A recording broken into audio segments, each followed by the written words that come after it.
Okay, good morning, good noon, good evening you all. मेरी तरफ से नए वर्ष की सभी को हार्दिक शुभकामनाएं। मैं एक बहुत इम्पॉर्टेंट मैसेज देना चाहता हूं, एक डॉक्टर होने के नाते, कि साल बदलने से जिंदगी नहीं बदलती। साल बदलने से जिंदगी नहीं बदलती, जिंदगी बदलने के लिए मेहनत करनी पड़ती है। साल बदलने से जिंदगी नहीं बदलती, जिंदगी बदलने के लिए मेहनत करनी पड़ती है।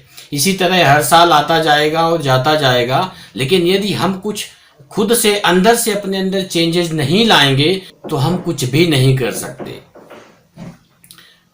मैं जाहिर सी बात है डॉक्टर हूं तो मेडिकल फील्ड से ही रिलेटेड बात करूंगा। मैं इस वीडियो के माध्यम से ये मैसेज देना चाहता हूं कि साल बदलने से लाइफ नहीं बदलेगी, साल बदलने से हम हेल्दी नहीं हो जाएंगे, है ना। हमें उसके लिए क्या करना है ये चीजें मैं बता रहा हूं, क्योंकि आज के जमाने में हर 10 में से एक हार्ट डिजीज का पेशेंट है, डायबिटीज का पेशेंट है, क्रोनिक किडनी डिजीज का पेशेंट है।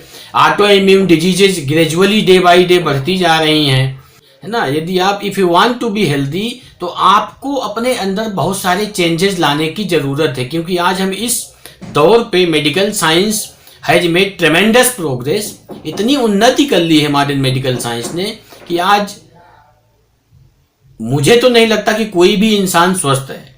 तो आखिर ऐसा क्यों हुआ कि इतना प्रोग्रेस, इतना एडवांसमेंट होने के बाद भी, गवर्नमेंट के इतने प्रयासों के बावजूद भी आज की डेट में एक स्वस्थ इंसान ढूंढना जो है तो मुश्किल है। उसके पीछे क्या रीजन है? आप देखेंगे कि हर घर में एक डायबिटीज का पेशेंट है, हर घर में हाइपरटेंशन का पेशेंट है, क्रोनिक किडनी डिजीज का पेशेंट है, डायलिसिस चल रही है, स्ट्रोक है, so many auto immune diseases. इतना ज्यादा क्यों, इतनी तादाद में क्यों बढ़ रही हैं? इतना बेस्ट ट्रीटमेंट होने के बावजूद भी, इतना एडवांसमेंट होने के बावजूद भी आज हम किस दौर पर खड़े हैं? तो कहीं ना कहीं हम जो एडवाइस फॉलो करते हैं, जो ट्रीटमेंट फॉलो करते हैं, हमें ये देखने की जरूरत है कहीं वो तो गलत नहीं है।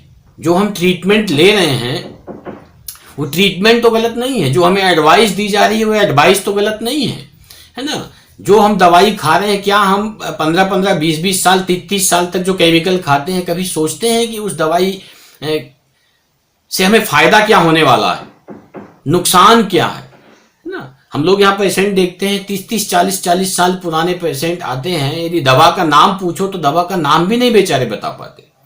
तो उनके डॉक्टरों ने उन्हें क्या सिखाया, किस तरीके से ट्रेंड किया, कितना अवेयर किया हेल्थ के बारे में, हेल्थ क्या है ना, कैसे हमें हेल्दी रहना है, कैसे हमें फिट रहना है, कैसे इन दवाइयों को छुड़ाना है ना, बिना दवाई के जो है तो रहना है। इन सब चीज की ट्रेनिंग जो है तो मुझे तो नहीं लगता कि लोग देते हैं।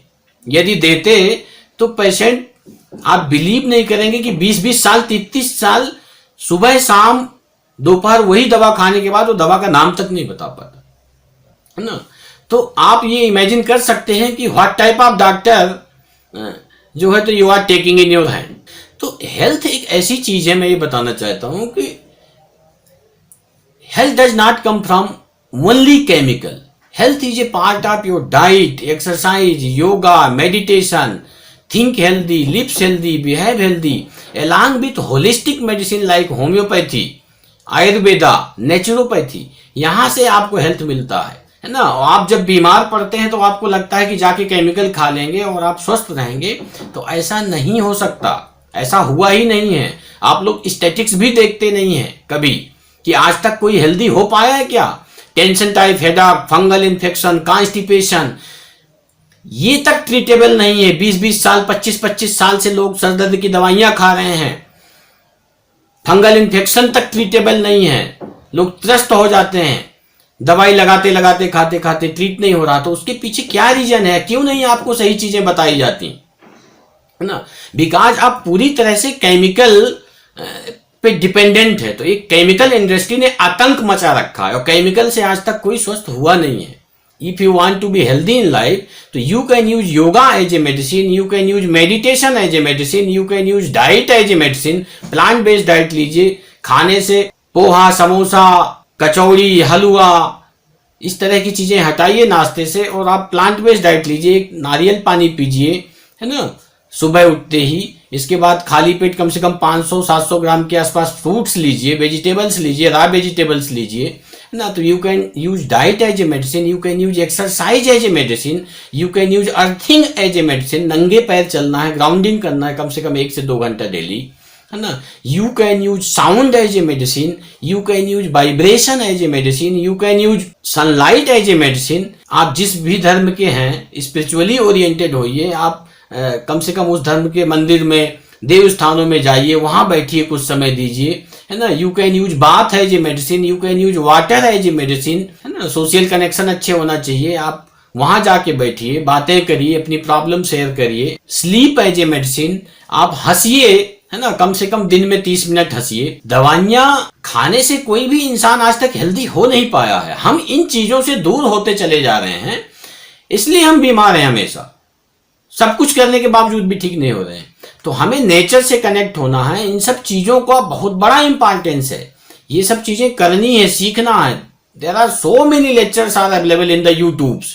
अच्छे अच्छे स्पीकर्स हैं, आपको बताते हैं। डॉक्टर विश्वरूप राय चौधरी हैं, दुनिया भर के लोग हैं जो आपको अवेयर करते हैं। लेकिन आप कुछ भी होता है डायरेक्ट केमिकल खाने चले जाते हैं, कुछ भी होता है डायरेक्ट केमिकल खाने चले जाते हैं। इवन दो लोग जज नहीं कर पाते कि ये दवाइयों के कारण ही हमको ये तकलीफ हो रही है, कोरिलेट ही नहीं कर पाते, है ना। तो ये फार्मा इंडस्ट्री ने जो आतंक मचा रखा है, जैसे फर्जी पेंडेमिक, फर्जी वैक्सीनेशन, है ना, तो इसमें आपको ही आगे आना पड़ेगा, आपको ही अपनी नॉलेज बढ़ानी पड़ेगी और चीजों को जानना पड़ेगा। आप यदि दूसरों की नींद में सोएंगे, दूसरों के भरोसे रहेंगे, तो आपका तो कुछ नहीं हो सकता है। जब तक आप ऑथेंटिक इंफॉर्मेशन नहीं पढ़ेंगे, रीजनिंग नहीं करेंगे, आप चीजों को लॉजिकल तरीके से नहीं समझेंगे, तो आप इसी तरह उलझे रहेंगे षड्यंत्र में, है ना। और आपको आपके माध्यम से जो ये षड्यंत्र चलता रहेगा, तो आपको आगे आना पड़ेगा। लाइफ क्या होती है? Life is not a machine, है ना। Life is a part of your mind, body and soul. मन, आत्मा, शरीर का मिलन है लाइफ, है ना। तो यदि लाइफ में कोई भी डिस्टरबेंस हुआ है, तो आपको उस व्यक्ति की इंडिविजुअलिटी को समझना पड़ेगा। Who the person is, how does he walk, how does he talk, how does he behave with other, what are their likes, what are dislikes, interest and hobby, है ना। किसी भी सिचुएशन में किस तरीके से रिएक्ट करता है। तो ये सब चीजें आपको समझ के अलॉन्ग विद द प्रॉब्लम, आप जब होम्योपैथिक दवाई देंगे, because homeopathy is a holistic science, ये आपको मन, आत्मा और शरीर तीनों के लेवल पे जो है एड्रेस करता है। जब होम्योपैथिक दवाई देंगे, तो आप इन समस्याओं के लिए, जिनके लिए आप जिंदगी भर से दवाइयां खा रहे हैं, आप बहुत ही कम समय में बहुत जल्दी फ्री हो जाएंगे। और साथ में यदि आपने नेचुरोपैथी और ये सब सारी चीजें यूज कर ली, तो फिर आपको ठीक होने से कोई रोक ही नहीं सकता। आप हमेशा बिना दवाइयों के फिट रहेंगे। लेकिन आपको ऐसे जाल में फंसाया गया है कि इन सब चीजों की कोई भी डॉक्टर बात ही नहीं करता, और आप स्पेशलिस्ट स्पेशलिस्ट स्पेशलिस्ट देख देख के उनके पीछे घूमते रहते हैं। पर हकीकत ये है कि जो जिस पार्ट का स्पेशलिस्ट है, जनरली उनसे वही प्रॉब्लम नहीं सॉल्व हो पाती है। Because we are not a machine, we are not assemble with different part, we are life. एक ही कोशिका से हम लोग बने हैं। ऐसा नहीं है कि we are not assembled with different parts. We born as one, we grow as one, we develop as one, and we die as one. ना, सिंगल ही हैं। लेकिन they understand the problem just like a motor car. वो समझते हैं कि नहीं, part बीमार है, तो they always treat the result. In modern medical science, they treat the result only. They understand the part only. But काज कहीं और रहता है। वो भी काज को देखते हैं ऑर्गन लेवल पे, पर ऐसा नहीं होता है। काज जो है, रियल काज होता है at the level of mind and soul. जो कि होम्योपैथी ही एक ऐसा साइंस है जो इतना डीपर लेवल पे जाके किसी भी इंसान को समझता है। तो मेरा इस न्यू ईयर में यही एडवाइस है कि यदि आप किसी समस्या से परेशान हैं, तो साल बदलने से आप हेल्दी नहीं होंगे। आपको आगे आना पड़ेगा, चीजों को समझना पड़ेगा, देखना पड़ेगा, और एक सही ट्रीटमेंट और सही लाइफ स्टाइल फॉलो करनी पड़ेगी if you want to be healthy in future. Thank you once again. मेरी तरफ से सभी को नए वर्ष की हार्दिक शुभकामनाएं। Thank you.